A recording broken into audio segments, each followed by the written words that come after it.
บอสโจเปิดปากซื่นส้มเองว่าน้องอุงอิงกับน้องหักแพง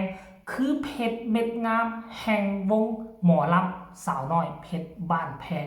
งานนี้คอมเมนต์แตกกระจุยกระจายแน่นอนทักทายสบายดี FC ทุกทางที่เคารพและนับถือมาพบมาพ่อกันอีกแล้วในคลิปนี้ท่านผู้ชม FC แฟนคลับมีเรื่องราวข้อมูลข่าวสารจากผู้บริหารใหญ่ของวงสาวน้อยเพชรบ้านแพงนั่นก็คือนุ่มโจยงนินนั่นเองท่านผู้ชม FC แฟนคลับ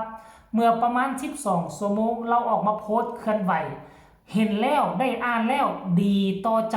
FC แฟนคลับของน้องหักแพงแน่นอนฟันธง100%แน่นอนวันแน่นอนท่านผู้ชมเนาะต้องทักทายสบายดี FC ของเจเบาลาวทั้งสองฝั่งของบ่ว่าจะอยู่ทั้งฝั่งไทยและก็ฝั่งลาว FC ของอุ๋งอิงเพชรบ้านแพงพิเศษแมน FC ของน้องหักแพงวรัญญพรปัจจุบันนี้กลายเป็นเพชรกลายเป็นทองคำประจำขององค์กรสาวน้อยเพชรบ้านแพงไปแล้วอีกคนหนึ่งจากเมื่อก่อนเพชรเม็ดงามที่หลายคนขนานนามให้นั่นก็คืออุ๋งอิงเพชรบ้านแพงเป็นเพชรเม็ดเดียวที่มีคุณค่ามหาศาลที่สุดในช่วง2 ฤดูกาลที่ผ่านมาในที่สุดเพชรเม็ดที่2จากบอสโจที่เพาะบ่มสกัดเจียละไนมาเป็นระยะเวลาเกือบ2 ปีในที่สุดเพชรเม็ดนั่นมันก็เป่งประกายแวววาวแวววับจนได้จับเอามาตีคู่กับเพชรเม็ดแรกก็คือเอื้อยอุ๋งอิงเพชรบ้านแพงนั่นเองบอสโจเล่าออกมาเคลื่อนไหวเมื่อ12 ชั่วโมงวานแล้วนี่มีรูปทั้งสองคนเมื่อคืนนี่เป็นงานรับเชิญเนาะที่บอสโจถึกเชิญไปร่วมกับศิลปินมากหน้าหลายตาของวงสาวน้อยเพชรบ้านแพงและก็วงสาวน้อยลำเพลินโชว์เนาะหนึ่งในนั้นก็มีอุ๋งอิงและคนที่สะดุดตาสะดุดใจนั่นก็คือหักแพงทีแรกค่อยไปเห็นรูปนี่ค่อยคิดว่าเป็นศิลปินน้องใหม่ที่เพิ่งเข้ามาอยู่วงอลังการวงสาวน้อยลำเพลินโชว์ท่านผู้ชมแต่ว่าเบิ่งไปเบิ่งมาเห็นน้องฮักแพงไปแช่โพสนี่มันเป็นน้องฮักแพงทายคู่กับเอ้ยอุ๋งอิงตัวนี่คือฮักแพงนี่แต่งโตเป็นผู้ใหญ่กับเป็นสาวคืออายุสาว25 ปีเห็นแบบมีรูปหนึ่งคือแอนอรดีน่ะคือเป็นคนอายุแก่แล้ว20 ปลายกว่าปีแต่มาเห็นรูปนี่น่ะมันเป็นเด็กน้อยบ่แม่คือคน16-17 ปีแล้วว่าเปลี่ยนไปการแต่งหน้าแต่งตานี่ก็บ่ธรรมดาเนาะ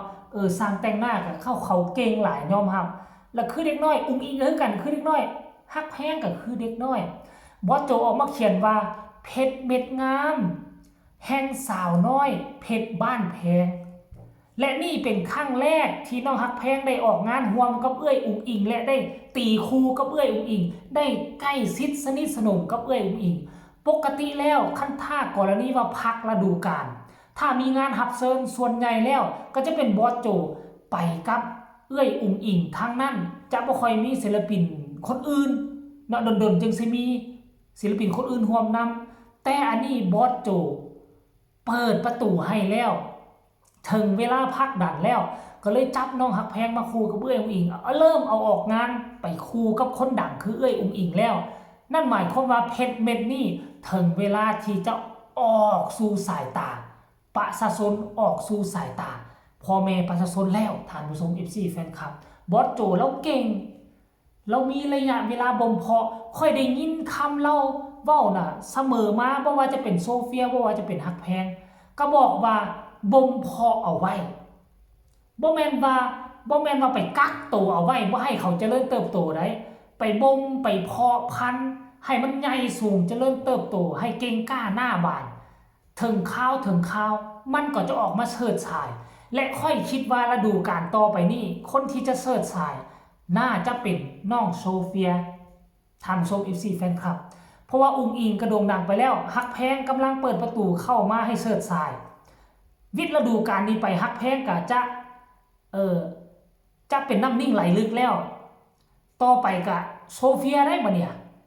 น้องโซเฟีย มันจะเป็นไปตามลำดับขั้นที่บอสโจเอาเข้ามานี่ล้วนแล้วแต่มีเป้าหมายมัดทุกคนแต่ขอให้ FC แฟนคลับอย่ากระเตอกระตากอย่าไปท่วงตีเกินไปที่ผ่านมามี FC ของน้องฮักแพงต้องยอมรับบางคนกระเติกกระตากท่วงตีเพราะตอนนั้นเฮาก็บ่เข้าใจเนาะตอนฮักแพงเข้ามานี่ก็โด่งดังแล้วเป็นหยังคือบ่ปั้นหลายคนก็ถามฮักแพงก็กระแสมาดีขนาดใดตอนนั้นเนาะแต่ว่าบอสโจเราฮู้ถ้าไปปั้นตอนนั้นไปสุ่มลงทุนให้ตอนนั้นมีแต่ขาดทุนเพราะอย่างกระแสของคนเฮาน่ะมันมาไวแล้วมันก็สิลงไวมันแตกต่างจากกระแสที่คนที่มีคุณภาพแล้วกระแสมันจะนิ่งไปตลอดแต่กระแสของฮักแพงตอนนั้นคือขึ้นแล้วก็วืบลงขึ้นแล้วก็วืบลงและกระแสดังตอนนั้นดังบ่แม่นดังนอนแนวดีได้ดังนอนดราม่าเพราะฉะนั้นแล้วมันคันถ้าลงทุนให้มันก็จะเป็นกระแสดราม่าอีกจักหน่อยนึงแห้งถุ่มทุนใส่แห้งดราม่าเข้าคนที่เจ็บซ้ำหนำใจคนที่หักบ่ได้ก็คือฮักแพงตอนนั้นบอสโจก็เลยสั่งเบรกรอท่าจังหวะเวลานี่แหละผู้บริหารสมองเพชรสมองใสหลังจากบอสโจเคลื่อนไหวนั่นนี่ปุ๊บก็มีเพจดังเอาไปตีข่าวเลยเอาฮู้บุงอิงกับฮักแพงขึ้นคู่กันตีข่าวขึ้นมาและคนก็เข้าไปถล่มไลค์ถล่มคอมเมนต์ถล่มแชร์อยู่เพจส่วนตัวของบอสโจนบอกคนเข้าไปคอมเมนต์น่ะ 16,700 กว่า700 กว่าไลค์คนเข้าไปคอมเมนต์เกือบ 1,000 กว่าคอมเมนต์คนเข้าไปกดแชร์100 กว่าแชร์เดี๋ยวจะไปอ่านบังดูคนคือเข้ามามากหน้าหลายตาแท้อันนี้เป็นยังไงแม่ติ่มบ้านโน้นว่าซั่นอุงอิงสวยงามมากยิ้มสวยค่ะดูแล้วสบายใจสบายตานะคะสู้ๆค่ะโบราณเขาเรียกว่าวัวงามคู่ครับอันนี้ย่องคู่อีกคนดังแบบธรรมชาติอีกคนพยายามดันมา2 ปีก็บ่ทันดังถ้าดังมันก็ดังแต่แรกแล้วเอาอันนี้มาจะใส่อีกท่านผู้ชมเจอคอมเมนต์เขาซัดรัวๆที่เฮ้อว่าสั่นโอ้ยเนาะมันจะดีอยู่แล้วเนาะหมอนี่มันเอาอีกเลยเด้หมอนี่นะบาดนี้คนนี้ก็บอกว่าน้องอุ๋งอิงนี่เสียน้องอุ๋งอิงคนต่อมาก็บอกสวยน่ารักทั้งคู่ทั้ง2 คนเลยอีกคนสวยสดใสตามวัยอีกคนอายุน้อยกว่าแต่นึกว่าเกือบ30 ปีอันนี้ก็คอมเมนต์แบบกระแนะกระแหน่นะกระแนะกระแหน่ต่อมากะนี่ก็ไม่ใช่ FC อีล่าเม่นเช่นนี้เห็นบอกคนนี้มาบอกว่าบ่เป็น FC อุ๋งอิงเด้อนี่ว่าซั่นเด้เม่นแบบนี้น่ะผม FC บอสโจครับ FC ตะสมัยบอสโจปล่อยเพลงควายเป็นหมันแล้วบ่ดังครับผู้น่ะสวยทั้ง2 คนเลยค่ะอุ๋งอิงน่ารักสวยงามมาก2 สาวน้อยจ้าว่าซั่นเด้เอา FC แฟนคลับสำหรับคำคิดคำเห็นก็มาฝากเอามาต้อนกันเพียงซ้ำนี้ก็แล้วกันมีทั้งคอมเมนต์ดีแล้วก็มีทั้งคอมเมนต์บ่ดีคนที่ต่อต้านก็ยังมีหลายแต่ขอให้น้องฮักแพงอดทนสู้เอาเพราะว่าบอสโจได้เปิดประตูบานใหม่ให้เจ้าได้ไปก้าวเดินเรียบร้อยแล้วคลิปนี้ก็น่าจะฝากฝังเอาไว้ซ้ำนี้ก็แล้วกันพบกันใหม่ในคลิปหน้าสำหรับคลิปนี้สวัสดี